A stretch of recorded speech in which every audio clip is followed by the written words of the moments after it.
जी, अभी हम आपके सामने जो है वो थर्मोडायनामिक सिस्टम की जो क्लासिफिकेशंस हैं उसकी कितनी टाइप्स हैं वो हम डिस्कस करना चाहते हैं। आप मेरी तरफ मुतवज्जह रहें।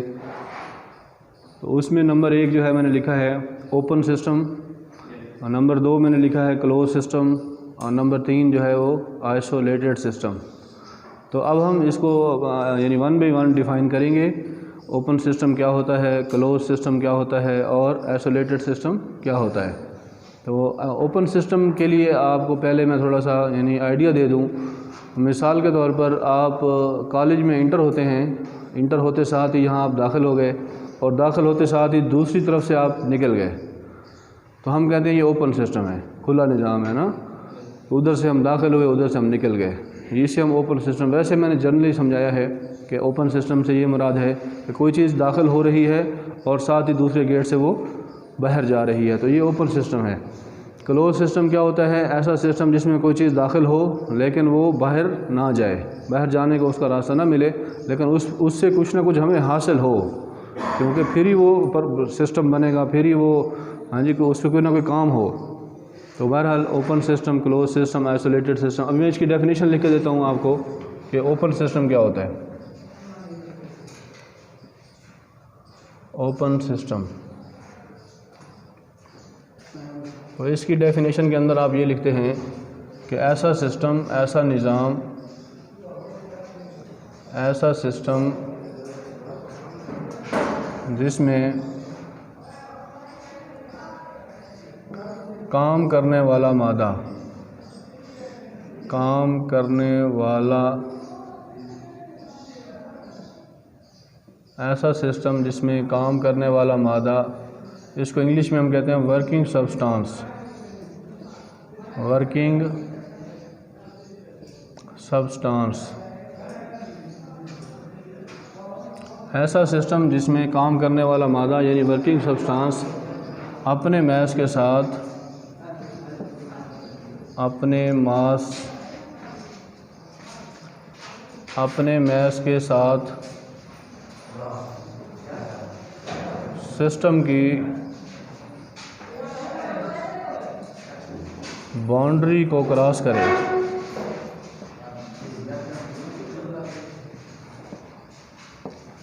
यानी ओपन सिस्टम को हम ऐसे डिफ़ाइन करना चाहते हैं कि ऐसा सिस्टम जिसमें काम करने वाला मादा यानी वर्किंग सब्सटेंस। वर्किंग सब्सटेंस का मतलब ये है, अभी अगर हम कॉलेज की बात करें तो इसमें वर्किंग सब्सटेंस क्या है, काम करने वाली चीज़ क्या है, वो स्टूडेंट्स हैं, स्टूडेंट्स और टीचर्स हैं। तो इसी तरह अगर हम इंजन के अंदर बात करें तो वहाँ हमारा वर्किंग सब्सटेंस जो है वो पेट्रोल भी हो सकता है। हाँ जी, पेट्रोल जी, वर्किंग सब्सटेंस का मतलब जिसके ऊपर काम होना है, पेट्रोल हो सकता है, उसके साथ हवा भी मिक्स हो सकती है, पेट्रोल प्लस एयर। इसी तरह हमारा डीज़ल भी हो सकता है, डीज़ल। हाँ जी, इसी तरह हमारे पास जो गैसेज हैं, गैस भी हो सकता है। यानी वर्किंग सब्सटेंस का मतलब है कि जो काम करने वाली चीज़ है वो उसमें इंटर हो, उसमें दाखिल हो। ठीक है जी। ऐसा सिस्टम जिसमें काम करने वाला मादा यानी पेट्रोल है, डीज़ल है, हवा है, एनीथिंग एल्स, कोई चीज़ भी हो सकती है, अपने मास के साथ, जितने मास के साथ वो आए, हाँ जी, और अपने मास के साथ सिस्टम की बाउंड्री को क्रॉस करें, सिस्टम की बाउंड्री से बाहर चला जाए, तो हम कहते हैं ये ओपन सिस्टम है। ओके, फिर समझें, ऐसा सिस्टम जिसमें काम करने वाला मादा यानी वर्किंग सब्सटेंस अपने मास के साथ सिस्टम की बाउंड्री को क्रॉस करे, उसे हम कहते हैं ये ओपन सिस्टम है। इसकी मिसाल क्या है, मसलन मिसाल इसकी क्या है, मसलन working of air compressor, working of air compressor. Air compressor की जो वर्किंग है, ये नाम आपने सुना हुआ है, लेकिन आप इससे अगर वाकिफ़ नहीं हैं तो समझ लें। एयर का मतलब है हवा, कंप्रेसर का मतलब है दबाने वाला आला, यानी हवा को दबाने वाला आला। अक्सर आपने देखा होगा, आप जाते हैं मोटरसाइकिल के ऊपर, कार के ऊपर, तो आप अपनी मोटरसाइकिल के टायर में हवा डलवाते हैं ना। तो वो हवा आप जो उसके मोटरसाइकिल में डाल रहे होते हैं, तो वो हवा कहाँ से आ रही होती है, तो वो जो है तो वो जो है एक टैंकी से आ रही होती है। टैंकी में वो हवा स्टोर होती है, तो उसी हवा को हम क्या करते हैं, नीचे की तरफ जो है टायर में जो है मुंतकिल करते हैं। तो वो फिर देखना ये है कि वो टैंकी में कहाँ से आ रही है।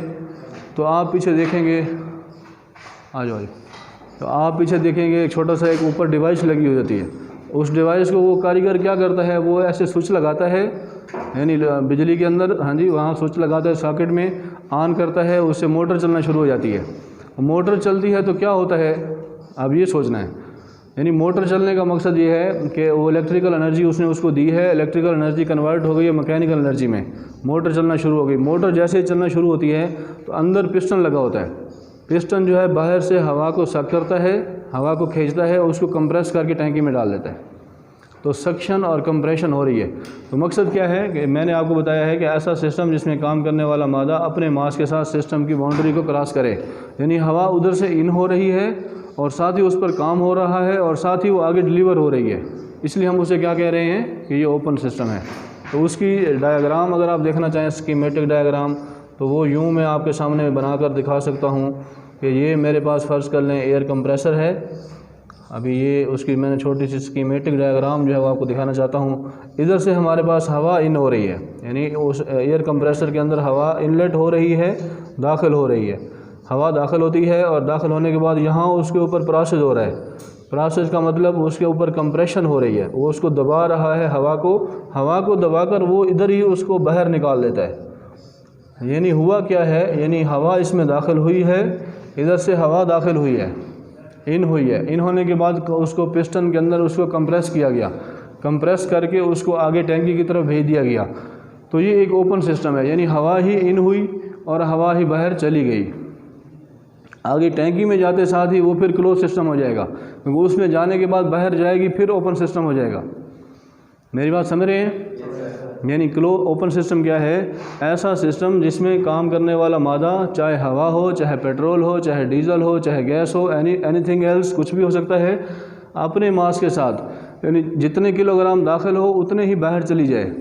मिसाल के तौर पर 10 किलोग्राम आई थी, 10 किलोग्राम ही कंप्रेस होकर बाहर चली गई, तो इसका मतलब है ओपन सिस्टम। ओके, इसकी दूसरी मिसाल मैंने आपको दी है कि कॉलेज में आप इंटर होते हैं, इंटर होते साथ ही दूसरे रास्ते से आप निकल जाते हैं, तो open system.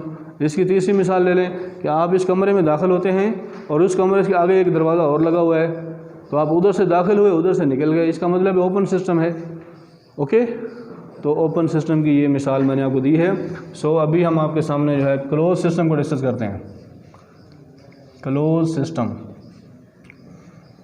Same as it is definition हम करेंगे, यानी ऐसा सिस्टम, ऐसा निज़ाम, ऐसा सिस्टम जिसमें काम करने वाला मादा, इंग्लिश में इसे क्या कहते हैं, वर्किंग सब्सटेंस। ये लिखना ज़रूरी है, अक्सर वो पूछ लेते हैं इंटरव्यू में कि वर्किंग सब्सटेंस क्या होता है, तो आप उसको कह सकते हैं पेट्रोल है, डीजल है, हवा है, वगैरह वगैरह, ये सारे के सारे वर्किंग सब्सटेंस होते हैं। ऐसा सिस्टम जिसमें काम करने वाला मादा यानी वर्किंग सब्सटेंस अपने मास के साथ अब सिस्टम की बाउंड्री को क्रॉस ना करे, सिस्टम की बाउंड्री को क्रॉस ना करे, तो उसे हम क्या कहते हैं, क्लोज सिस्टम कहलाता है, क्लोज सिस्टम कहलाता है जी। ऐसा सिस्टम जिसमें काम करने वाला मादा यानी वर्किंग सब्सटेंस, एयर है, पेट्रोल है, फ्यूल है, डीजल है, कुछ भी हो सकता है, वो अपने मास के साथ सिस्टम में इन तो हो लेकिन सिस्टम की बाउंड्री से बाहर ना जाए, तो हम कहते हैं क्लोज सिस्टम है। और इसकी मिसाल क्या है, मसलन मिसाल के तौर पर working of IC engine, working of IC engine, internal combustion engine की जो मिसाल है वो क्लोज सिस्टम की मिसाल है। यानी आपकी टैंकी में फ्यूल है, हाँ टैंकी में फ्यूल यानी पेट्रोल है, वो पेट्रोल आपका नीचे आ रहा है कार्बोरेटर के अंदर। कार्बोरेटर क्या है, कार्बोरेटर एक ऐसी डिवाइस है, एक ऐसा आला है, एक ऐसा जो है मतलब वो यानी हमारे पास इंस्ट्रूमेंट है जो कि डिवाइस यानी मिक्स करता है हवा को और पेट्रोल को। टैंकी से पेट्रोल आता है, कार्बोरेटर के पीछे जो है वो एयर फिल्टर लगा होता है, एयर फिल्टर जो आप साफ़ करवाते हैं, ट्यूनिंग जब करवाते हैं तो आप कार्बोरेटर को खुलवाते हैं, उसकी सफाई करवाते हैं, पीछे से फ़िल्टर को साफ़ करवाते हैं। क्यों? क्योंकि फ़िल्टर से हवा आ रही है, अब वो जो हवा उसमें से पीछे से आ रही है वो आगे जाकर कार्बोरेटर में मिक्स हो रही है, कार्बोरेटर में पेट्रोल और हवा दोनों मिक्स हो रहे हैं, इसलिए कि आग लगाने के लिए हवा का होना ज़रूरी है। अगर हवा नहीं होगी तो आग नहीं लगेगी। हाँ, जैसा कि आप आमतौर पर देखते हैं कि आपके पास वो घर में गैस के चूल्हे होते हैं, तो आप ऐसे तीली, माचिस की तीली जलाते हैं तो उसको आग लग जाती है। कैसे लगती है? वो गैस को आग नहीं लगती, गैस को भी लगती है, साथ में हवा भी शामिल होती है। अगर सिर्फ गैस को लगती है तो फिर वो गैस के पीछे आग क्यों नहीं जाती? इसलिए नहीं जाती कि पीछे जो है हवा मौजूद नहीं है। याद रखें, हवा मौजूद होगी तो पेट्रोल को आग लगेगी, हवा मौजूद होगी तो गैस को आग लगेगी, हवा मौजूद होगी तो डीजल को आग लगेगी, वरना आग नहीं लगेगी। इसलिए हमने कार्बोरेटर लगाया हुआ है। कार्बोरेटर हवा को और पेट्रोल को मिक्स कर रहा है। मिक्स करने के बाद वो पेट्रोल और हवा अंदर इंजन के सिलेंडर में चले जाते हैं। अब ये वर्किंग सब्सटेंस है, यानी काम करने वाला मादा है। कौन कौन सी चीज़? पेट्रोल और एयर, हवा। अब जैसे ये इंजन के सिलेंडर में जाते हैं तो वहाँ इसके ऊपर प्रोसेसेस होते हैं। अब प्रोसेस हो रहे हैं, जो इंजन के सिलेंडर में जाना हवा का और पेट्रोल का, ये अब अंदर चले गए, सिस्टम में चले गए। सिस्टम में इसके ऊपर प्रोसेस शुरू हो जाएंगे। सक्शन होगी, कंप्रेशन होगी, एक्सपेंशन होगी, एग्जॉस्ट होगी। तो 4 प्रोसेस जो है पिस्टन आगे पीछे रेसिप्रोकेटिंग मूवमेंट करते हुए करेगा। तो अब हुआ क्या है, जो वर्किंग सब्सटेंस दाखिल हुआ था वो बाहर नहीं निकला, उस धुआं उसकी शक्ल में निकला है, धुएं की शक्ल में वो और चीज़ निकल गई है। पेट्रोल और हवा गए थे, पेट्रोल और हवा बाहर नहीं आए। हाँ, ऐसा सिस्टम जिसमें काम करने वाला मादा अपने मास के साथ सिस्टम की बाउंड्री को क्रॉस ना करे, बल्कि उसके नतीजे में क्या हो, हीट और वर्क हासिल हो, हरारत और वर्क हासिल हो, तो हम कहेंगे ये हमारा क्या है, क्लोज सिस्टम है। मसलन वर्किंग ऑफ आईसी इंजन। तो आईसी इंजन की वर्किंग में यही सेम एज इट इज़ है। यानी मैंने पीछे भी एक डायग्राम आपको स्कीमेटिक दिखाई है। मिसाल के तौर पर ये इंजन का सिलेंडर है और यहाँ आपका पिस्टन जो है वो मूव कर रहा है, यहाँ पिस्टन की मूवमेंट है। अब यहाँ से वो पेट्रोल और हवा जो है और उनका मिक्सचर जो है यहाँ से इन हो रहा है, अंदर दाखिल हो रहा है। हाँ जी, यहाँ से पेट्रोल भी है, पेट्रोल प्लस एयर। मिसाल के तौर पर अगर वो पेट्रोल इंजन है तो पेट्रोल प्लस एयर जो है वो दाखिल हो रहे हैं, अंदर पिस्टन के अंदर काम हो रहा है। पिस्टन जो है अपनी रेसिप्रोकेटिंग मूवमेंट को रोटरी मोशन में कन्वर्ट कर रहा है। यहाँ वो क्रैंकशाफ्ट लगी हुई है, तो ये पिस्टन की रेसिप्रोकेटिंग मूवमेंट, आगे पीछे की हरकत जो है वो रोटरी मोशन में क्या हो रही है, तब्दील हो रही है। तो मेरा कहने का मकसद ये है कि यहाँ से पेट्रोल और हवा दाखिल हो रहे हैं, लेकिन सिस्टम की बाउंड्री से बाहर नहीं जा रहे। सिस्टम की बाउंड्री कौन सी है? ये सिस्टम की बाउंड्री है, ये वाली, पीछे मैंने आपको बताया। बाउंड्री से बाहर नहीं जा रहे, बल्कि उसके नतीजे में हमें हरारत मिल रही है और वर्क हो रहा है, हमारा काम हो रहा है।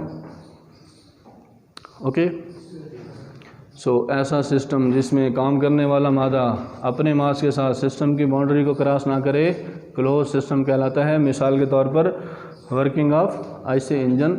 आईसी का मतलब इंटरनल कंबस्शन इंजन, ऐसा इंजन जिसमें जलने का अमल सिलेंडर के अंदर वाक़ होता है। ओके, नीचे मैंने आपको डायग्राम बना दी। सो थर्ड है हमारे पास आइसोलेटेड सिस्टम। आइसोलेटेड सिस्टम, तो इसकी डेफिनेशन हम कुछ यूँ करते हैं, ऐसा सिस्टम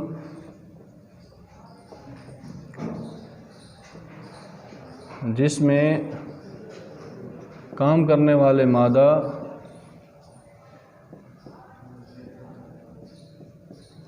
पर यानी वर्किंग सब्सटेंस पर कोई बैरूनी असर ना हो, कोई बैरूनी असर ना हो, आइसोलेटेड सिस्टम कहलाता है। आइसोलेटेड सिस्टम कहलाता है जी। ऐसा सिस्टम जिसमें काम करने वाले मादे पर कोई बैरूनी इफ़ेक्ट ना हो, तो उसे हम कहते हैं ये आइसोलेटेड सिस्टम है। और इसकी मिसाल जो है वो सिस्टम ऑफ यूनिवर्स, मसलन निज़ाम कायनात, मसलन निज़ाम कायनात जी। इसको समझने के लिए थोड़ा सा आप गौर करें।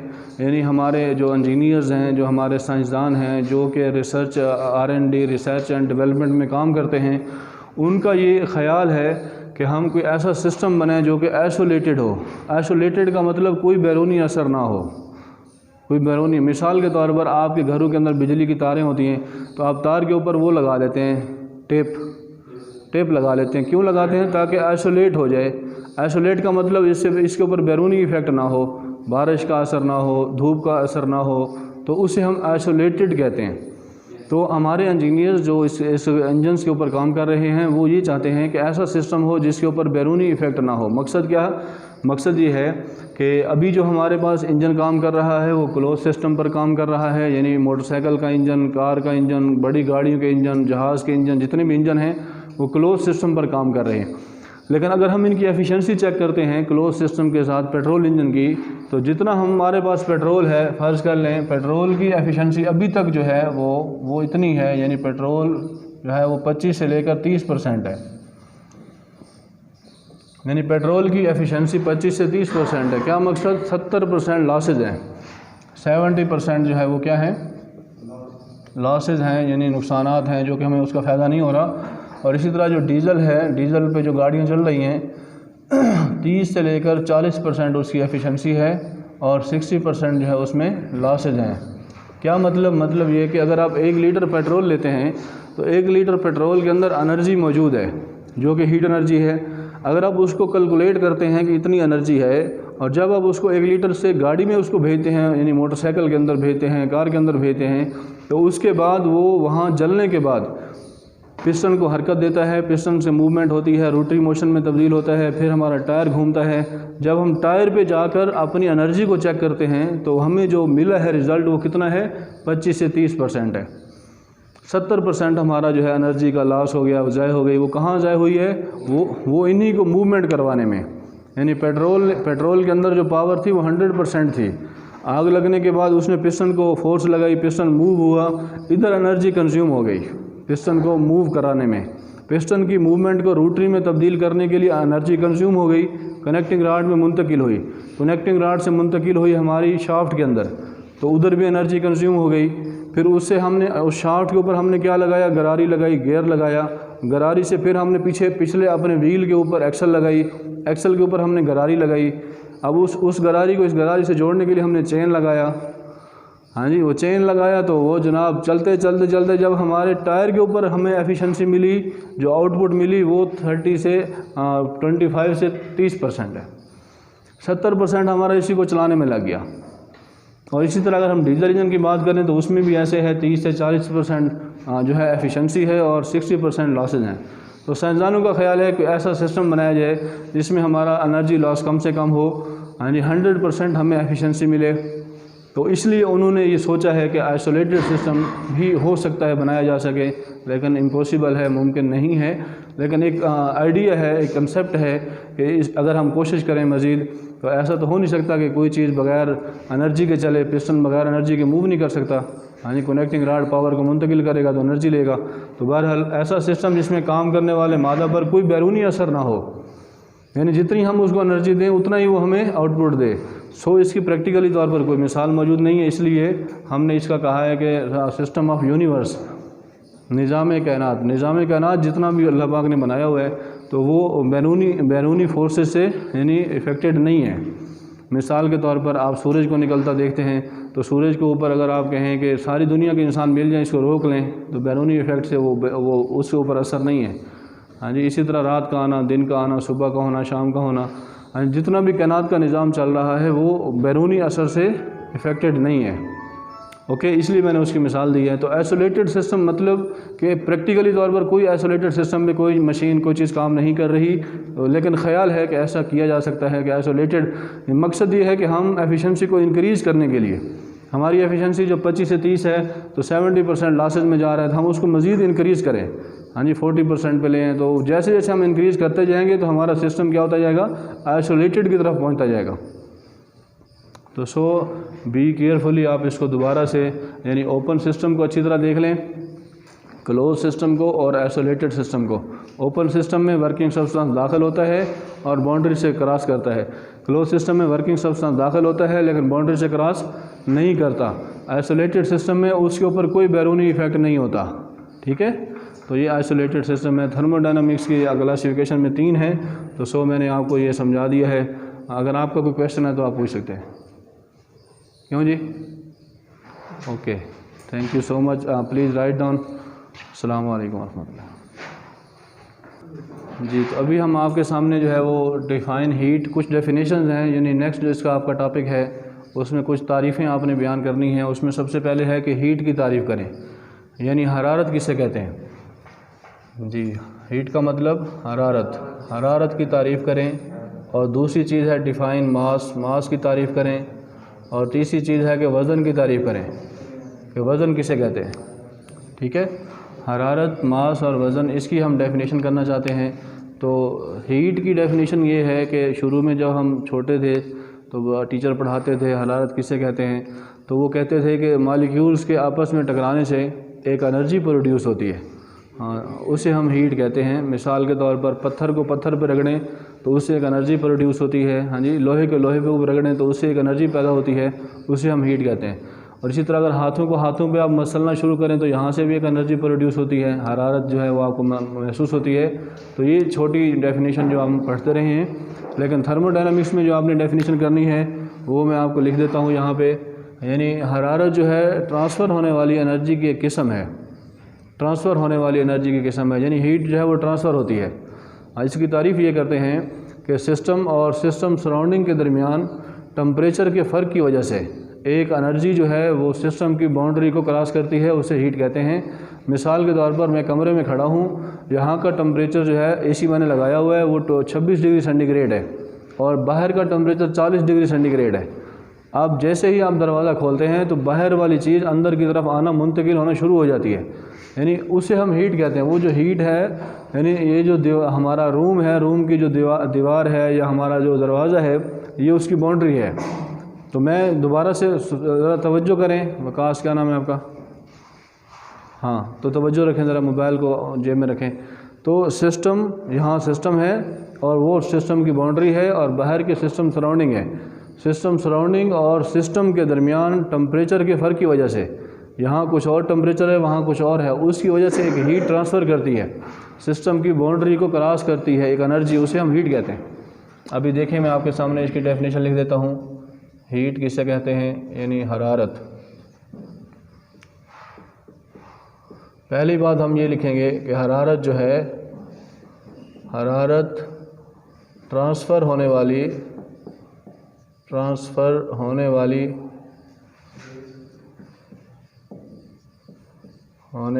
एनर्जी की एक किस्म है।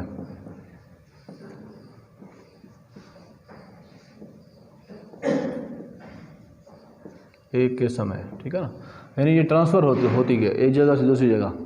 और इसके ट्रांसफॉर्मेशन के 3 मेथड हैं, वो आप पहले मैट्रिक में आप पढ़ के आ चुके हैं। कंडक्शन है, कन्वेक्शन है, रेडिएशन है। मसलन लोहे से लोहा, अगर सॉलिड से सॉलिड हीट मुंतकिल हो रही है तो उसे हम कंडक्शन कहते हैं। अगर लिक्विड से लिक्विड मुंतकिल हो रही है तो उसे हम कन्वेक्शन कहते हैं। अगर वो वेव्स के ज़रिए हरारत हमारे पास आ रही है तो उसे हम रेडिएशन कहते हैं। इसकी मिसाल ऐसे है, जैसे देगची है, तो देगची में आप चम्मच को हिला रहे हैं तो आप देगची गर्म हो रही है, साथ साथ चम्मच भी गर्म हो रहा है, तो इसका मतलब हीट क्या हो रही है, मुंतकिल हो रही है। अब ये जो हीट का ट्रांसफॉर्मेशन मेथड है इसे कंडक्शन कहते हैं। और इसी तरह जो दूसरा मेथड है, यानी पानी गर्म है, आपने उसमें ठंडा पानी डाल दिया तो वो भी गर्म हो जाएगा, अगर वो ठंडा कम है और ये ज़्यादा है तो इसका मतलब हीट उसमें मुंतकिल हो गई, तो इसे हम कन्वेक्शन कहते हैं। और रेडिएशन का मतलब, जैसे हमारे पास सूरज है, अब सूरज इतना दूर खड़ा हुआ है लेकिन अपनी हीट हमें पहुंचा रहा है, वो कैसे हीट हमारे तक मुंतकिल हो रही है, वो वेव्स के ज़रिए से, लहरों के ज़रिए से। तो 3 तरीके हैं मुंतकिली करने के। तो सबसे पहली बात मैंने ये लिखी है कि हरारत जो है ट्रांसफ़र होने वाली एनर्जी की एक किस्म है, यानी है ये एनर्जी है, इसमें ताकत है, हाँ जी, एनर्जी है। तो आज आप सोलर से जो है वो सोलर सिस्टम लगाकर आप उससे बिजली पैदा कर रहे हैं, हाँ जी, पानी से आप बिजली पैदा कर रहे हैं, हाँ जी। तो इसी तरह जो आपके सॉलिड चीज़ें हैं, मिसाल के तौर पर कोयला है, उसमें एनर्जी है, तो उससे आप मतलब चीज़ें इस्तेमाल कर रहे हैं। तो ट्रांसफ़र होने वाली एनर्जी की किस्म है। अब इसकी डेफिनेशन क्या है कि सिस्टम और सिस्टम सराउंडिंग, सिस्टम और सिस्टम सराउंडिंग के दरमियान, सिस्टम और सिस्टम सराउंडिंग के दरमियान टम्परेचर के फ़र्क की वजह से, टम्परेचर के फ़र्क की वजह से एक एनर्जी जो है, एक एनर्जी सिस्टम की बाउंड्री को क्रॉस करती है।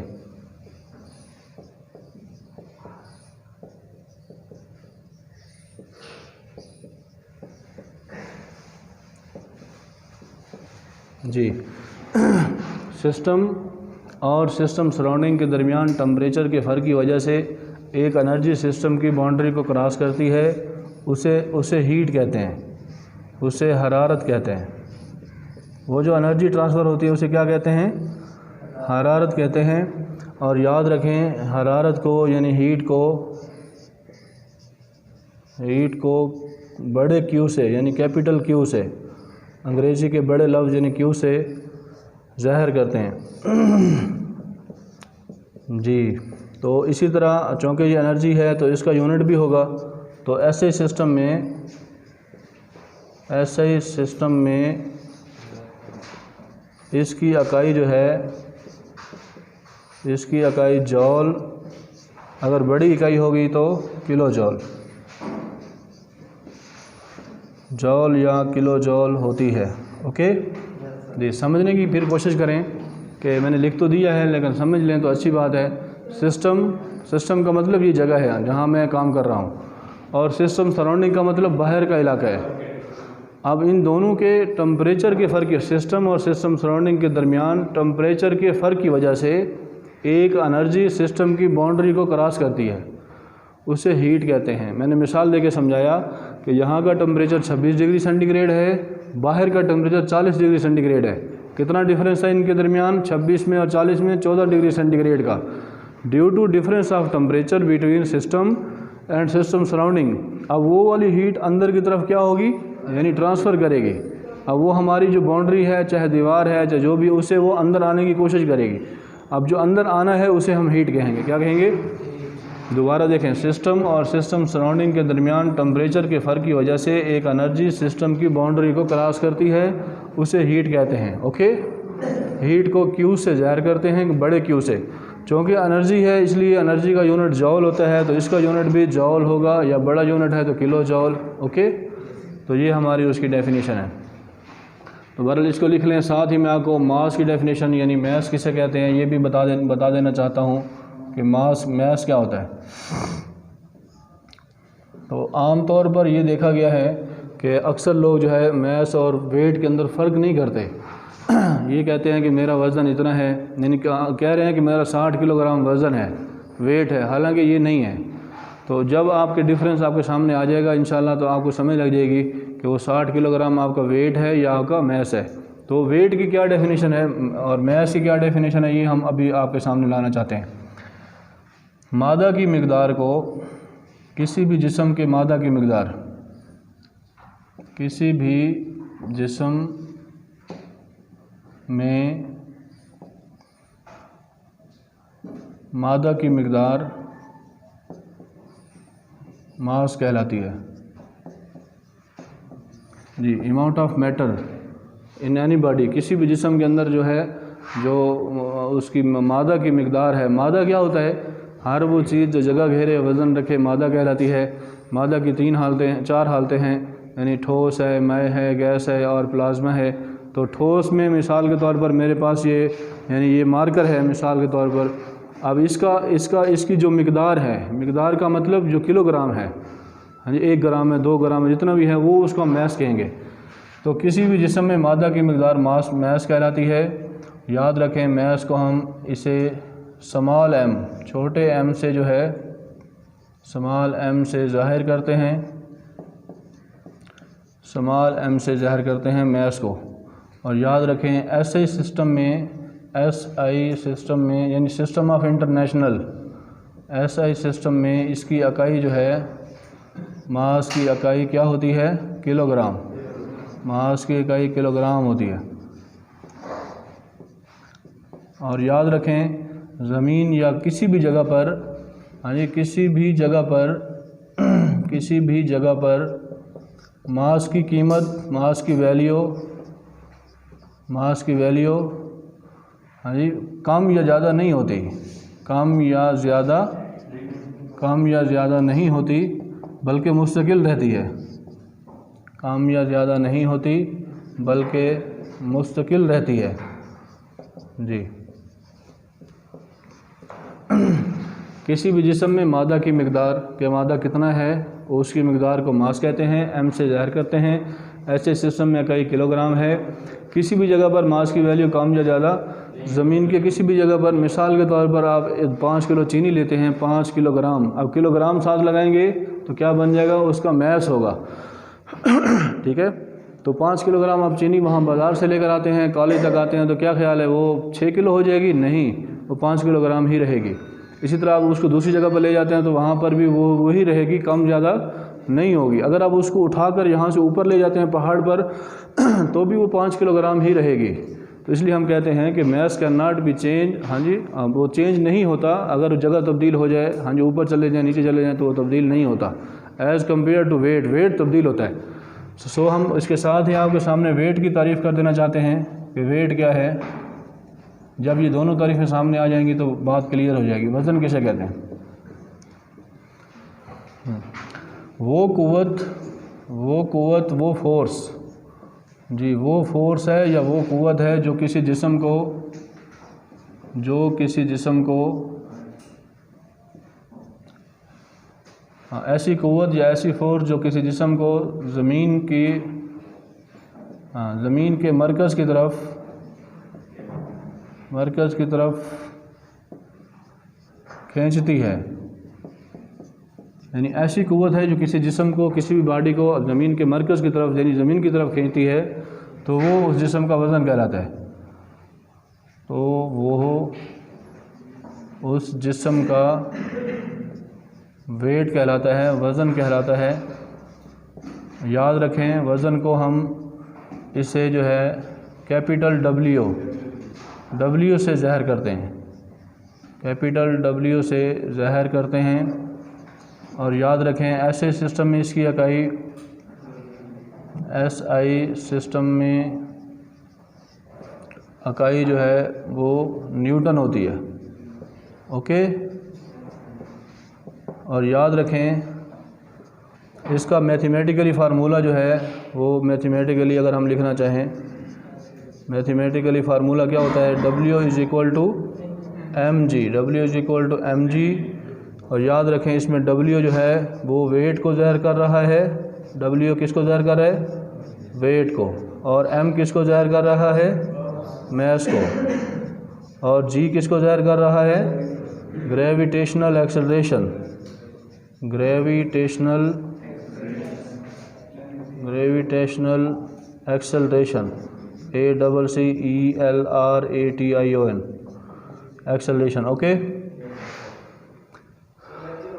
फिर समझे ज़रा, फिर बस आखिरी बात है, इसके बाद छुट्टी करते हैं।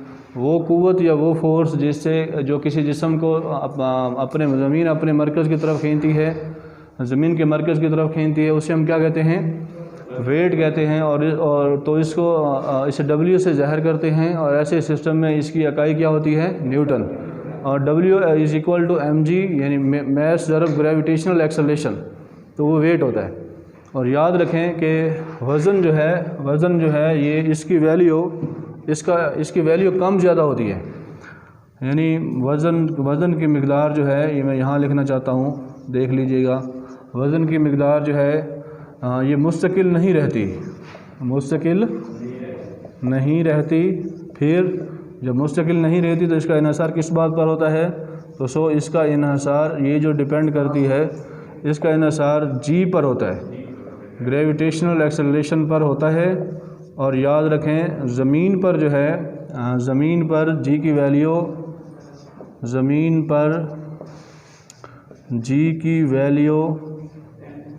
10 मीटर पर स्क्वायर सेकेंड होती है।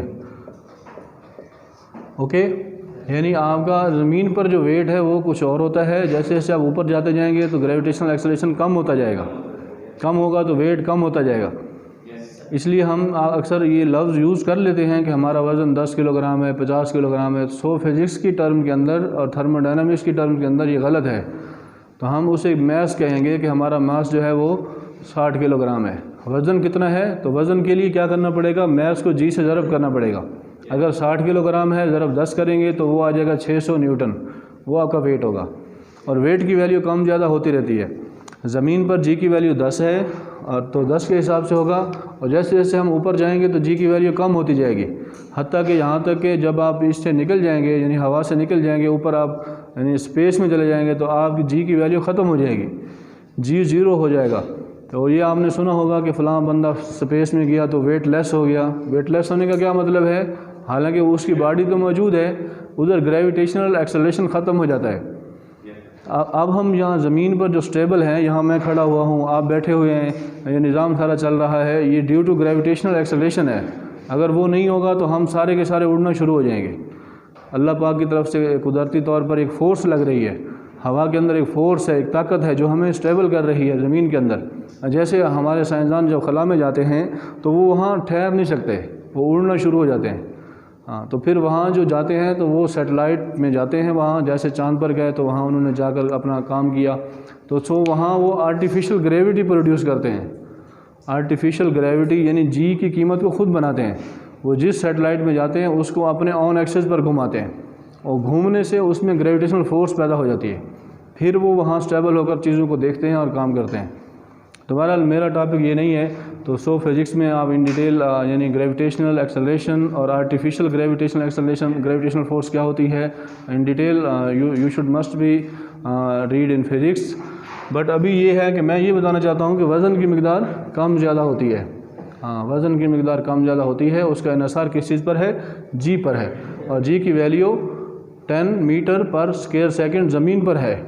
तो इसलिए ये जो टेस्ट होते हैं, इंटरव्यू होते हैं आपके यानी पायलट के, तो उसमें भी जो पायलट रखते हैं वो तो उससे पहले उसका टेस्ट करते हैं, उसके ऊपर ग्रेविटेशनल फोर्स जो है वो अप्लाई करते हैं कि कितनी ग्रेविटेशनल फोर्स जो है ये बर्दाश्त कर सकता है। क्योंकि आपका जहाज़ जो है कभी ऊपर जा रहा है कभी नीचे, एकदम डाउनवर्ड आता है तो ग्रेविटेशनल फोर्स बढ़ती है, बढ़ने से जिस्म के अंदर जो ब्लड प्रेशर की ब्लड की सर्कुलेशन है वो बढ़ जाती है।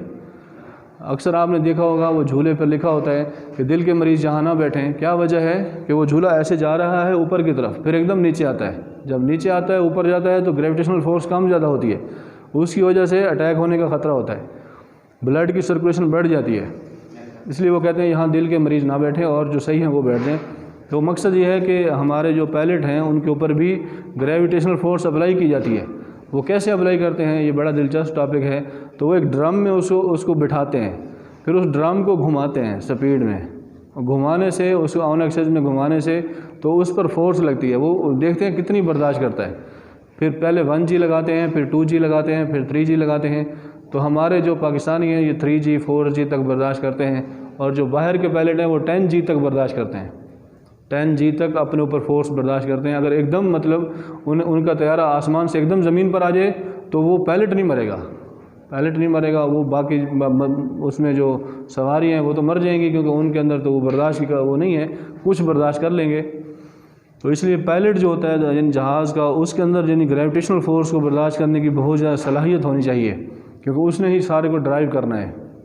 तो इसलिए जहाँ जितने भी हमारे आर्म ये फोर्सेज हैं एयर फोर्सेज में, तो पायलट को रखते हैं वहाँ, तो वहाँ पर भी जी की वैल्यू को कम ज़्यादा करके उसके ऊपर अप्लाई करते हैं। फिर उसका ये आखिरी टेस्ट होता है, इससे पास होता है तो फिर उसको भेजते हैं, वरना नहीं भेजते। तो बहरहाल मेरी बात कहने का ये मकसद था कि वेट जो है वो कम ज़्यादा होता है और इसका इन्हिसार जी पर होता है, और जी की वैल्यू ज़मीन पर 10 मीटर पर स्क्वायर सेकंड है। ऊपर जाएंगे तो कम होती जाएगी और एक टाइम आएगा कि जी बराबर है 0। जब जी 0 हो जाएगी तो इंसान का मैस तो होगा 60 किलोग्राम, 60 किलोग्राम ज़रा जी करेंगे 0, weight is equal to 0, weight 0 हो जाएगा। जब वेट 0 हो जाएगा तो इट मीन्स कि हमारी जो हमारा जिस्म है वो स्टेबल नहीं होगा, वो फोर्स नहीं लग रही जिसने हमें स्टेबल करना है। तो ये टॉपिक है। बहरहाल अभी मास की तारीफ़ इन डिफरेंस रखना है। अगर आप पढ़े लिखे बच्चे हैं तो आपसे कोई पूछे कि भाई 60 किलोग्राम, तो आप कहते हैं वज़न है, नहीं, वो तो मास है। 60 किलोग्राम वज़न और चीज़ है, मास और चीज़ है। इन दोनों का डिफरेंस मैंने आपके सामने रख दिया, इसको लिख लें। हाँ, थैंक यू सो मच। अस्सलाम वालेकुम।